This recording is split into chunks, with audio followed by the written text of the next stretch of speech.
Hey everyone, a big hello to you all. My name's Igor. Gravity Engraving Channel, a channel about laser machines and markers. I'm tired of repeating it, so I'll leave all the links down in the description. Check out everything you need for the machines, equipment, Telegram, VK, and Rootude. Basically, everything's there. Today I'll show you on the GPT-50LP machine. We'll be doing a test engraving on stone and on stainless steel or brass. Practically the final 3D engraving. I'll show the settings, parameters, what I do, and how you should do it accordingly.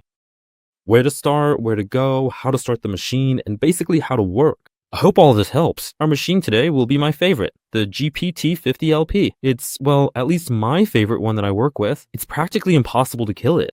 You'd have to be a super mega specialist to break equipment like this. Alright, let's move on. Let's see, we're starting up under Lightburn, or LaserBoss, or EzCAD. It doesn't matter. Basically, we'll work with different programs and I'll show how everything's done. Let's start the video with topology. Starting up under Windows 7. The program is old, so we're starting it up slowly. The license here expired in 2022, unfortunately, but that happens. The first thing we'll start with is loading the file layout. The files will include a height map. We only work with height maps. We have a large variety, different formats and sizes for different image purposes accordingly. It depends on what and how we're working and which options we're executing. Again, we have these layouts on the desktop. There are a bunch of databases, some paid, some free. All of this is in the Telegram channel. Go there and subscribe. All the links are there, just scroll through them. Take everything you need. All these height maps are tested and working. All of this has been engraved. It looks really cool. It engraves well too. And now let's move on to the process itself. I have this small database on Yandex Disk that I periodically test, engrave, and run. So everything necessary is here. Someday we'll do a test with that same Mercedes. Everything here should naturally be tested on stone first. Only after testing on stone should you start directly on metal. There are two templates I'd like to test today. Two unusual Vikings like these. Let's load them out. They're 200 kilobytes each. In principle, they don't weigh much at all. That'll be more than enough for our work. I recommend moving all files to the desktop to minimize hassle. Accordingly, they'll be easier to work with. Show in folder. From the folder, we take them, Control X to the desktop, Control V. And well, let's move into the software itself. As you've already realized, the computer here isn't powerful, so we have to use what we have, and it's more than enough. So we're starting the stabilizer and the machine itself. I'll do it now.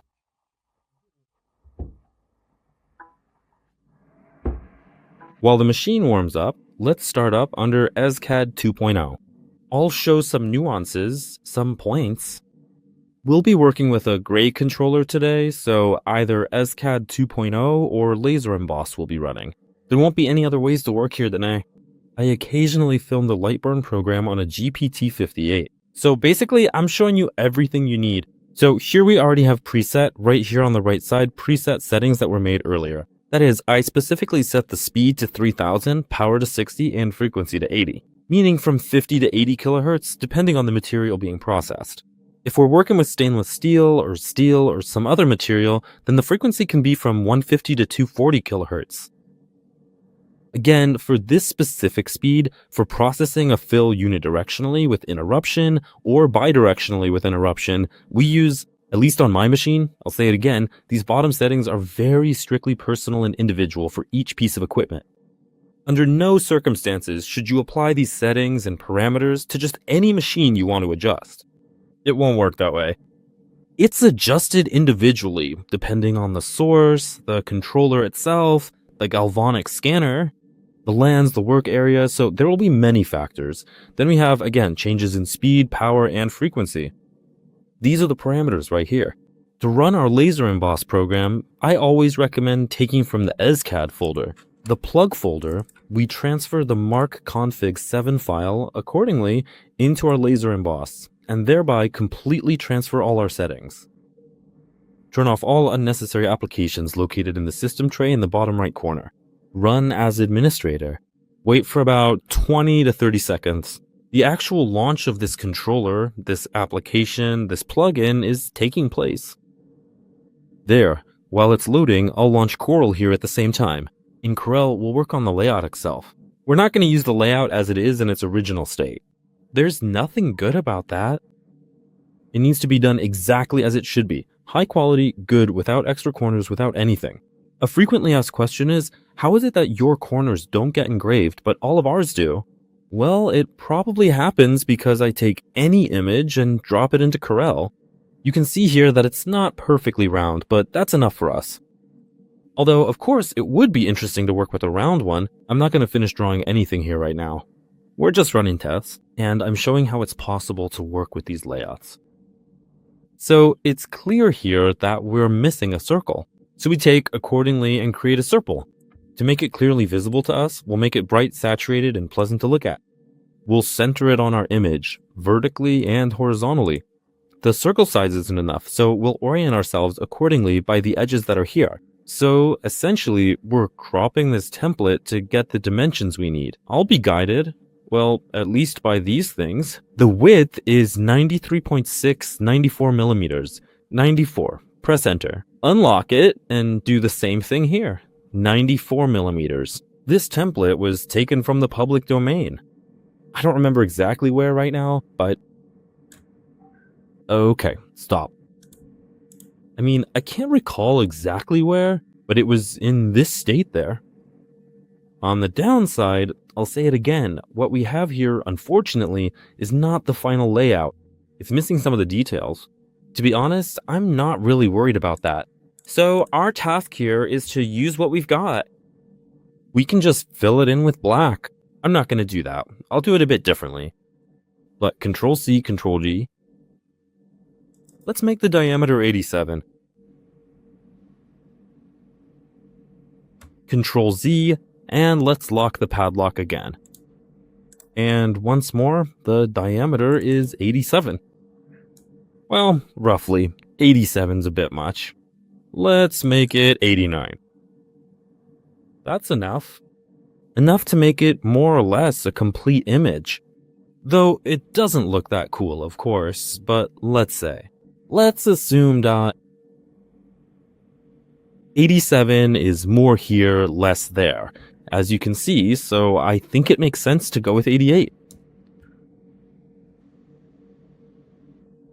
Yeah, the layout itself isn't super perfect, of course, but let's just say this version works for us. We'll merge them, then we'll sample the color with the eyedropper, and then we'll fill in this template accordingly. So how do we fill this hand?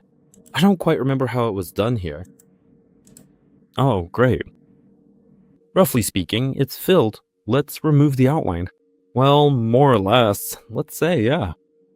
Let's draw something here now too. And then we'll continue. Okay.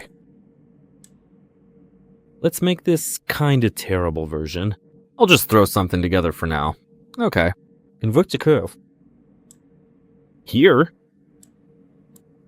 and we'll repeat the messy filling process. Yeah. So not just there, we need it here too, okay? Filled. Well, let's say that'll be more than enough for our test. There's a bit of a mess up here, of course. We can, let's say, sort of fix the mess up in this silly way too. Yeah. That'll work too.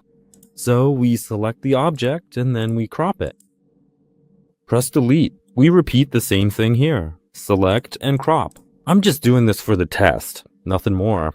I'll say it again. It's just that most of you want me to fix a messy layout on the fly in 2 seconds. Okay, one's ready. We can repeat the same situation with the second one. I'll make an even simpler variation here. So we also draw a little circle like this and assign it a color snap. Center it according to our object. And I'll lower it just a little bit. Here we have elements of the hands protruding, the same sword, size 93. Let's make the size 100 millimeters. Press enter, click on the image while holding shift, crop, remove the excess, select our circle, press shift, page down, move it to the back, and fill it completely with black. We remove the outline here. We get this kind of slightly unfinished looking image. Alright, we're happy with that. Let's start with something already, like engraving an image, say this highly detailed one. Select this image completely, all together, press Ctrl-Shift-S, desktop, Viking circle. Wait, sorry, Control E, desktop again? Selected only, format accordingly, PNG, this way we get all the empty zones around our image, transparency, transparent, and confirm with OK. This way, this image will already be ready for engraving. Control E again, selected, Viking again, circle, down to, the same export, and export. And now we move on to probably the most important part. I'll close everything here. Open the Laser Emboss program. It's going to be in Chinese, which is the best way to work, more or less stable. Load our image from the desktop, accordingly, Viking circle. Click Open. Here, the image is already with the 0 display point. That is, the 0 layer that will be engraved. Remove the default parameters on the right side. And for stonework, I'll use a speed of 3000, power 60, frequency 50 kHz on a JPT50LP machine. Set Q pulse automatically to 200. It's adjusted automatically here. Don't interfere. Sorry, TC, laser off. These were rehearsed in advance in the same ESCAD 2.0 using the letter A technology. Well, at least that's my, let's say, technology for setting up and calibrating the machine. There are 2 full videos on YouTube. You can search for Start T-Gravity Engraving there. You'll find them. And TC90, Polygon TC90. I'll make Polygon TC a bit larger for smoother transitions. Regarding the fill, for the stone that I'm processing at least, sea pebbles, a density of 0.03 of a millimeter for an f1.63 lens is more than enough. Again, the fill method is bidirectional with interruption. Be sure to check the Calculate All box for this layout. I don't use the second layer here for engraving. Press OK. The sizes and dimensions I'm going to test for you now will be 30 millimeters. There's absolutely no point in making it any lower, or rather, any smaller. The image updates automatically, then we press F1 to trace the perimeter of our object, which shows the overall dimensions for this engraving. So that's all we do here, and later I'll show you how the same image is processed specifically for metal. For this job, we'll need any kind of pebble, preferably one that's smooth, flat, and even. For this particular task, we can see that it's sitting at an angle. We definitely need to find something to level it out. It's going to be a bit noisy now because we have, well, certain dimensions to deal with here. First, we must set the focal distance. We're going to need a 30 centimeter ruler. In my case, the focal distance is 30 centimeters, almost reaching the top of the galvo scanner. Or we can set it relative to the lens. The apex lens is 191.5 millimeters from the workpiece to the bottom edge of the lens, but we'll be lowering the focus slightly during the process. I recommend setting the dimensions of your piece so that the surfaces are more or less level here. Now we'll connect the exhaust duct. Never work without it. I wouldn't recommend it. Be sure to place side supports here so nothing blows around, interferes, or creates smoke and fumes. So I usually use these aluminum pieces. Some subscribers sent them to me for testing a while back. The tests are done, but I kept the profiles. This ensures the airflow goes directly from this area into the duct itself. Everyone uses whatever duct they think is best. I don't get involved in those choices. Some are better, some are worse. Some ducts are thicker or wider. And some of these ducts are thinner. They can roll around and might even knock over these side guards. So I usually prop up these ducts with a strong magnet or use some random object, like a thermos lid, for example. That way it stays much more stable. Again, once the air starts flowing, everything will be spinning and moving around. So you have to be extremely careful and cautious and handle it with proper understanding. It's the same thing, it rotates very easily. So we'll prop it up with something so it doesn't spin around and, as they say, sucks the air where it's supposed to. Alright, working with the Laser Emboss software, we press F1. Oh, sometimes I get tongue-tied, but it happens. Press F1 and a small square is traced here. Now we align our workpiece. Now, the most important thing, when using Laser Emboss, never close those windows by clicking the red X. Use the escape key, only the escape key, otherwise it'll freeze on you. I've been through that already. Let's switch to time-lapse mode and start the engraving process. I take a sip of my coffee, feeling the warmth spread through my hands as I get ready for work. The rich aroma helps me wake up, even though I'm still fighting off a yawn. I quickly grab my bag and head out the door, determined not to be late. As I make my way to the subway, the cool morning air hits my face and I pick up my pace, weaving through the crowd of commuters. My heart beats a little faster as I hurry down the steps, anxious about missing my train. I'm so focused on getting there on time that I almost jump out of my skin, hoping I'll make it before the doors close. Well, let's start with the first layout, then we'll start with the second layout, or the second, then the first. I'll say right away that these layouts were paid. Well, at least they were paid for people. The cost of such a layout is 800 rubles. Overall, well, yeah, it's cool. Only the axes here stick out a bit too high, in my opinion. In general, the layout is not adapted. Let's just say it's kinda neat. I'm definitely not gonna make it because it will look disgusting on brass. Let's put it aside. Let's take the second layout. Or that was the first one we had. It also seems not bad, but if you look closely at the face, well, it's a so-so story, let's say. Lots of pores that will need to be patinated and polished later, it'll all get rubbed off. But the detailing's actually quite good, considering that our layout costs 800 rubles. Is it worth it? Is it not worth it? Who the hell knows? We're gonna make this exact layout. We'll make it on a brass coin. We're using brass from the mint. It's all scratched up, full of nicks. Actually, well, it is what it is. We don't have anything else to work with. We must put a backing on the bottom. Let me zoom out a little bit there. Well, the backing, we use this kind of stainless steel backing. Accordingly, we set all of this up here beforehand. First, the focal length, because the work will be done directly in focus again. Next step, the diameter of our coin is 25 millimeters, but we'll make it 26 millimeters. The engraving time for such coins, like what we're gonna do right here, is about 1.5 to 2 hours. What do we need for the coin? Here, naturally, we never ever press the red button, we only press escape. That's the only way it works. Every program has its own algorithm, you have to stick to it. Loading it, we set the size to 26 millimeters. Apply, oh damn, 260, 26. Got it, 26 millimeters. Here's the fill density. To get a good quality engraving, the fill density should be approximately 1/100th of a millimeter, depending, again, on the material being processed. So we click OK here, the density changes, and the time will also change drastically. So if we made this little thing, yeah, let's say the previous one we made was, I think, 20-something millimeters, 28, 3,000 seconds divided by 60, it took 50 minutes. Then this one will take about 40 minutes. But provided that we used a fill density of exactly 1, that is 3/100ths of a millimeter, at 1/100th of a millimeter, it'll take 3 times longer. Makes sense, right? And if we take, say, 40 minutes and multiply by 3, we get 120 minutes, 2 hours of engraving time on a brass coin, but with high quality detail. We could cut corners, but we won't do that. So let's start our process. Oh, and another important point here is the frequency range for the metal. It's naturally better to increase it. For brass, I don't give a damn because brass is quite pliable on its own. But if we're working with stainless steel, 120, 140, 150 kilohertz. For titanium, drop the power immediately and raise the frequency to 220, 240 kilohertz. Let's go.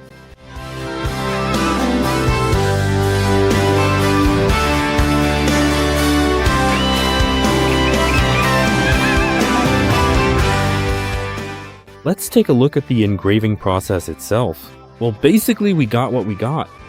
The depth of the cut is decent. I can't complain about that. So in principle, everything is fine. I shortened the engraving time a little bit. I mean, it should have been 2 hours. We did it in 1.5 hours because the fill density here was 1/100th of a millimeter. I set the fill density here to 15,000th. So I increased it by half. But I'll say right away, even with all these options and conditions, the depth of all these small details is too great. So the layout, I'll tell you right now, is lousy. Even though, I'll say it again, it's a paid one. This layout cost 800 rubles. And what's annoying isn't even that it costs money, right? It's that I have other paid layouts, and the price for one, if you buy in bulk of course, is 10 rubles. And man, well, we'll polish it now of course. patinate it, polish it, and see the final result, but I'm already sure it'll be just okay, because you won't be able to bring out all those sharp edges with that depth during polishing. You could make a layout like this, basically a surface one, not very deep engraving, say 0.3 or 0.4 millimeters deep, then it would be more or less okay. But then again, that's not really 3D engraving, that's just a mockery. And now for the finality. Regarding the layout and the polishing, of course, it's hard to polish it perfectly because the relief is just too high. And all these tiny details you see, they're here, but they're black because they're clogged with paste. The paste got packed in there. Brushing, it works, but it's tough. Someone might say use ultrasound, but it doesn't do a damn thing because that deluxe paste bakes on really well. And you won't be able to get it out with ultrasound. So half of this detail in your hands is just clogged with paste. Whether it looks cool or not, who the hell knows? I might add the layout in a square format to the Telegram channel. Again, this is a paid layout that was well purchased. But I'll tell you right now, it's not worth it. So my layouts are free. And even so, I think they look better than in this situation. Now, the layouts that are for sale height maps in packs of like 1,000 to 2,000 pieces. Well, their price ends up being 10 rubles per piece. I think that is more than a good deal. Wait, what? 10 rubles? 2,000 layouts for 5,000 rubles? I think that's not even, how much? 250 per layout? That's really cool. That's from you, as always, like, for me, more good vibes and cash. Because I'm really starting to get tired this evening, and more interesting videos.